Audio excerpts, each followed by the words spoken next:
We were wrong. Turns out we were not winning the war. We won a couple of skirmishes, but we are losing the war, ladies and gentlemen. And this is a statement from the United States Centers for Disease Control, and they were saying back in 2005, many bacteria are becoming resistant to commonly used antibiotics worldwide. We have misused the antibiotics, and as a result, they are becoming next to useless. Just a few quick examples. This is something called MRSA, which means it's methicillin-resistant Staphylococcus aureus. Now, Staph aureus is a bug, lives on your skin, lives in your nose. When your defenses, your immune defenses are not at their best, this bacterium can really hit you hard. It can kill you. 30 years ago, not a problem. We had methicillin, we could cure every case.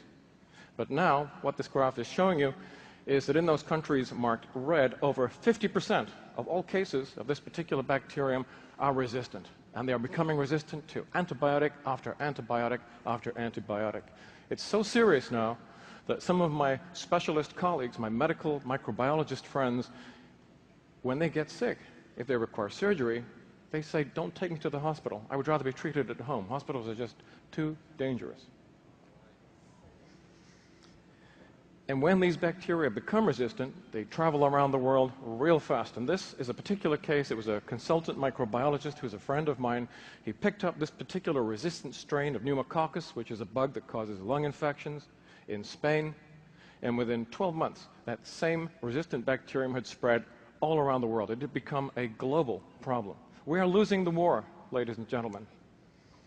And the reason is we're traveling too much.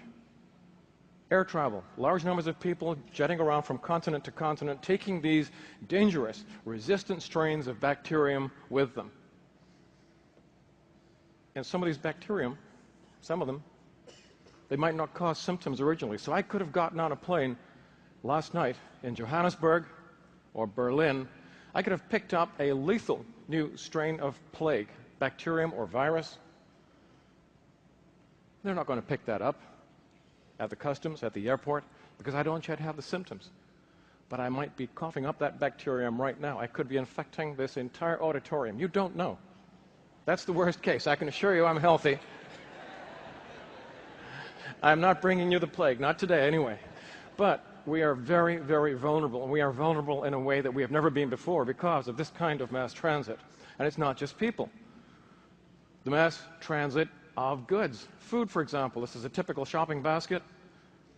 And when you actually analyze where these different foods come from, they're coming from all over the world, from parts of the world where sanitation is not necessarily as good as it is here, where antibiotics are misused.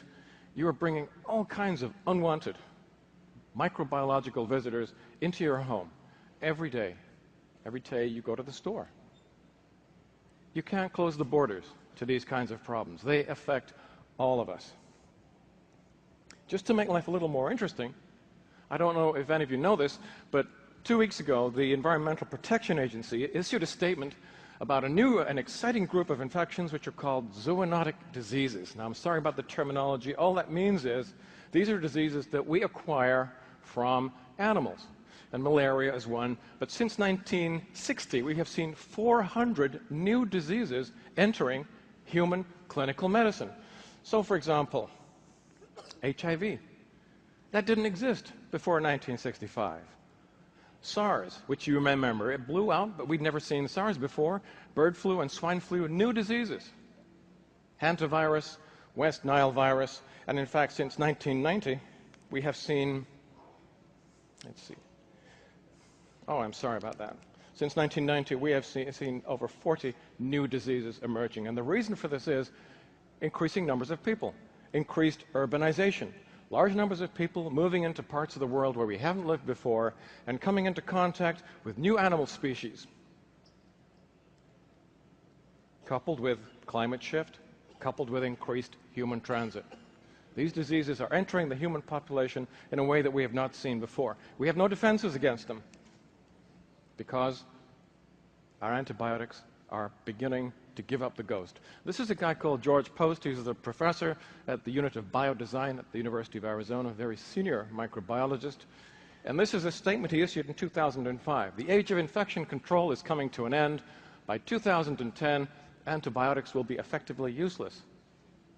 In case you hadn't noticed, this is 2010. And this is more or less where we are. George was right.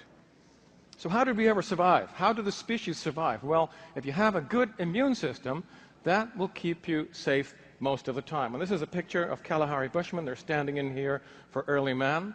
I don't know if you've noticed, but the gentleman with the bow and arrow on the right is actually an example of early Marlboro man because he's smoking what looks like a very primitive cigarette. But you can look in more detail at what it is that's keeping him healthy. And it's something that we now understand is the innate immune system. This is not the fancy part of the immune system that you can manipulate through vaccines. It's a very basic, fundamental part of the immune system, and it consists of external barriers, such as the skin, which is very well designed to keep infectious agents out. Internal barriers. If you've ever wondered why you have acid in your stomach, it's because a lot of the food that we used to eat was always contaminated with bacteria. When you eat food, it falls into the acid bath of your stomach, and that kills most microorganisms. That's why we're designed that way.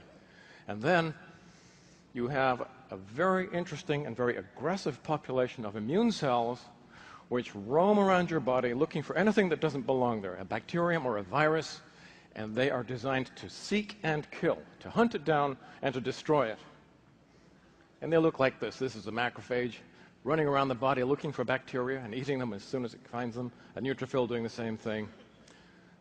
Looks like Star Wars. These are very aggressive cells that are constantly working on your behalf to keep you healthy. It's extremely effective. Oh, sorry about this. It's extremely effective unless it's compromised. It's compromised by the things that I told you about, by stress, by malnutrition. But very recently, in the last decade or so, we have come to understand that the immune system is absolutely dependent. It's so used to the presence of yeasts in the environment, it has become dependent on them. It depends on the presence of beta-glucans in your diet from yeast to work properly. Now, we always used to eat a lot of these compounds because they were in bread and in beer, and they were present throughout the food chain.